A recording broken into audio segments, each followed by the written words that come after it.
Assalamualaikum warahmatullahi wabarakatuh.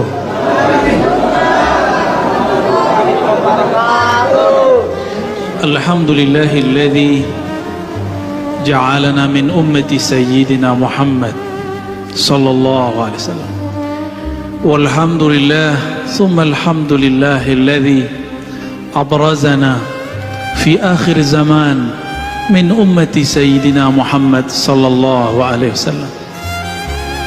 Asyhadu an la ilaha illallah wa asyhadu anna Muhammadan abduhu wa rasuluh. Allahumma salli wa sallim wa barik alaihi. Assalatu wassalamu alayka ya sayyidana ya Rasulullah. Assalatu wassalamu alayka ya abal arwah.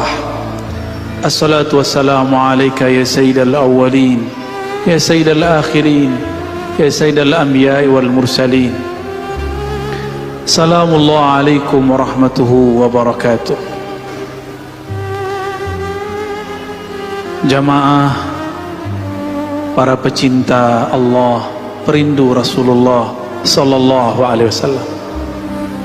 Meskipun dari tadi kita sudah baca salawat kepada baginda Rasul sallallahu alaihi wasallam, kita juga sudah dengarkan ayat tentang hakikat Rasulullah sallallahu alaihi wasallam.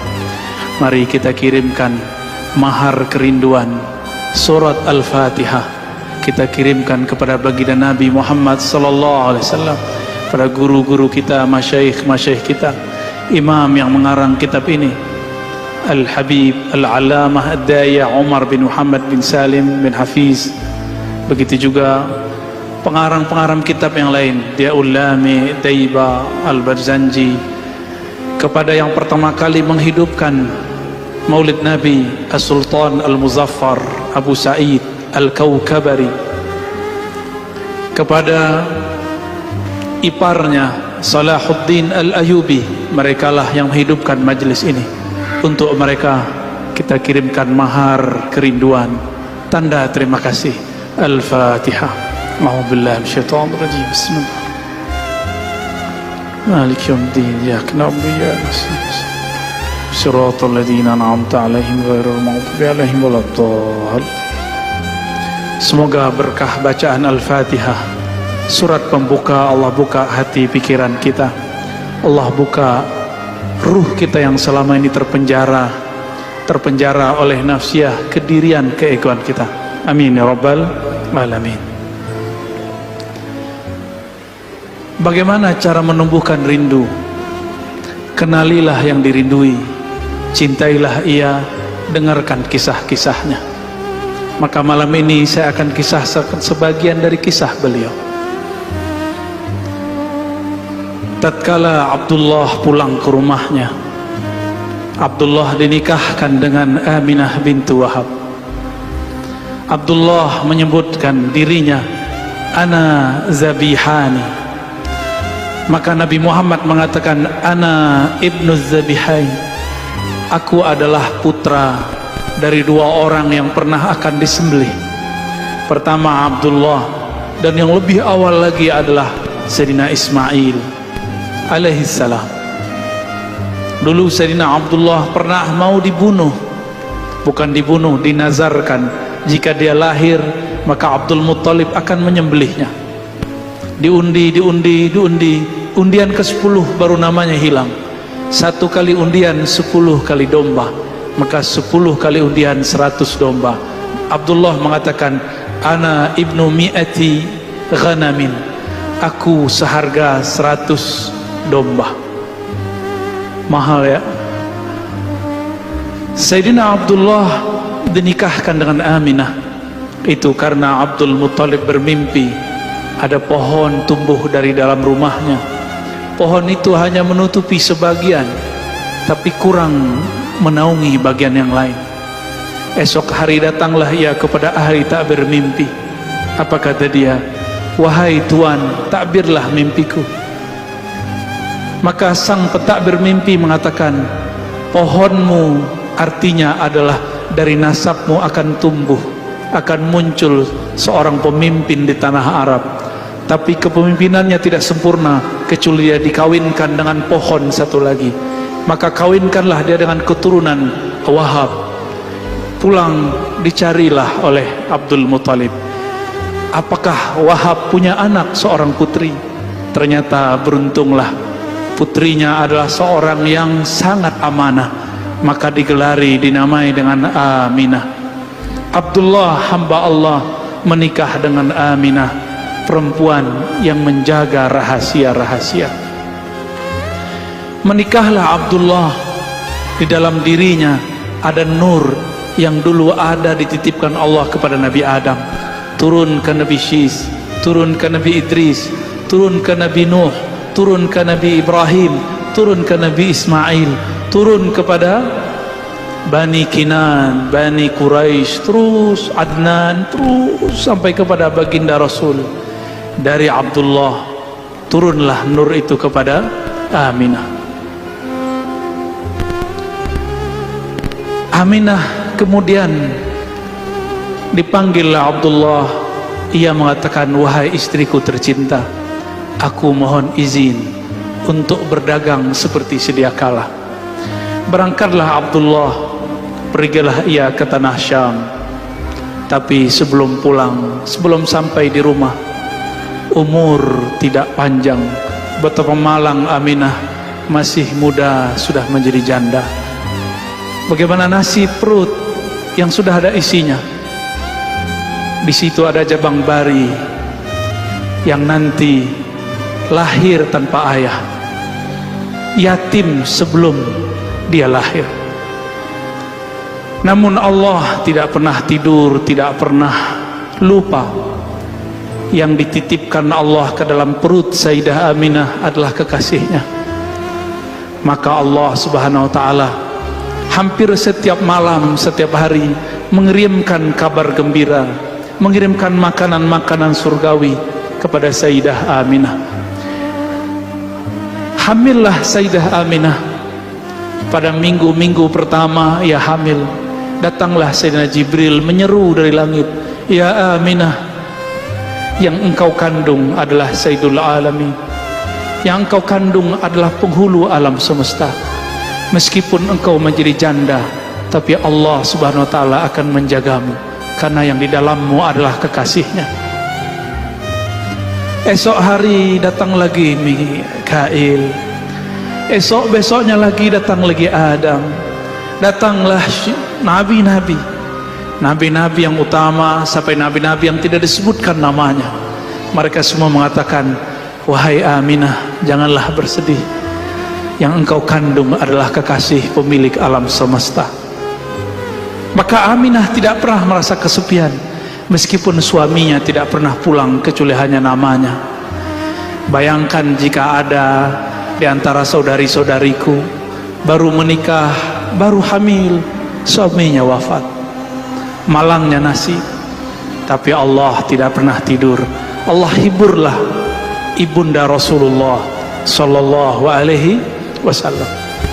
Jika dulu Sayyidatuna Maryam dikirimkan buah-buah surga, dijamin kedatangannya, maka yang di dalam perut Sayyidah Aminah lebih mulia daripada Sayyidina Isa yang dikandung Sayyidatuna Maryam. Tentulah penjagaan dan jaminan Allah lebih tinggi dan lebih besar kepadanya. Itulah yang membuat Sayyidah Aminah yakin hidupnya aman sentosa.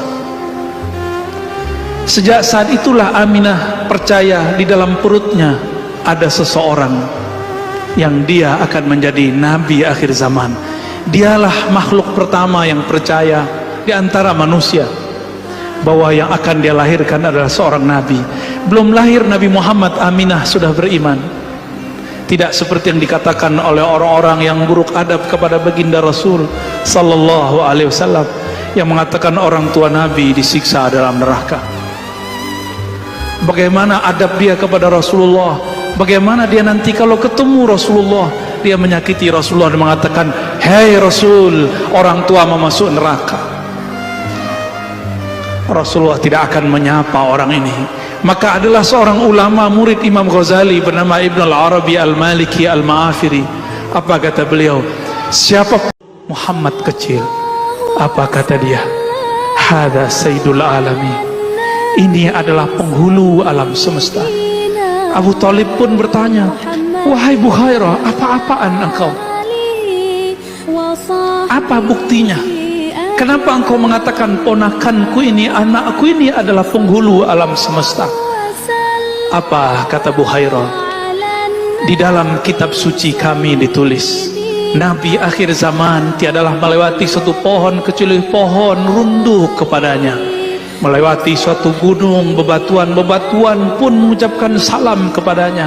Tiadalah hewan melewatinya kecuali sujud kepadanya. Aku memperhatikan dia semenjak engkau datang dari sudut jalan sana sampai di tempat ini. Inilah Sayyidul Anbiya wal Mursalin, penghulu semua nabi, penghulu semua nabi dan rasul. Tercenganglah Abu Talib. Ternyata keponakannya bukan sembarang orang. Wajar, ini anak dari sosok Abdullah yang harganya 100 domba.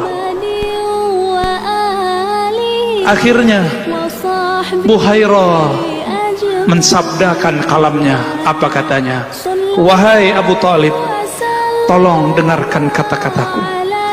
Pulangkan anakmu hari ini juga. Jangan bawa ke dalam kota. Jika orang-orang Rum mengetahui ciri-ciri anakmu, mereka akan membunuhnya. Sayaqtuluna. Dalam riwayat yang tidak disebutkan, terjadilah dialog panjang Bukhairah dengan sang Nabi. Karena sang Nabi tidak pernah syirik, sang Nabi selalu berkalam-kalam tauhid. Disitulah sempurnanya tauhid Bukhairah. Disitulah dia sudah percaya kepada Nabi Muhammad sebelum beliau mendakwahkan kenabiannya. Itulah kesempurnaan Bukhairah. Dia mendapatkan dua keutamaan: iman ke Nabi Isa, iman ke Nabi Musa. Dia juga iman kepada Nabi akhir zaman. Setelah itu tidak disebutkan lagi kabar. Dikirimlah seseorang untuk mengantarkan Nabi Muhammad pulang. Nabi Muhammad pun kembali menjadi pengembala domba. Bukhairah tidak dikabarkan kecuali dia wafat. Sempurna imannya. Dia berdoa, ya Rabb, hajatku telah sampai. Aku telah bertemu sang Nabi akhir zaman. Jemputlah aku, meninggallah ia. Ditutuplah kanisahnya.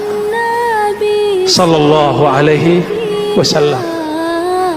Itulah Nabiuna Muhammad sallallahu alaihi wasallam. Ia jika ditemui oleh bebatuan, batu mengucapkan salam kepadanya. Salam itulah yang antum baca tadi. Ya Nabi, salam alaik. Salam itu dimasukkan ke dalam kitab yang berisikan madaih, maulid. Itulah yang kita baca. Karena kita malu kepada pepohonan, malu kepada hewan-hewan, malu kepada bebatuan.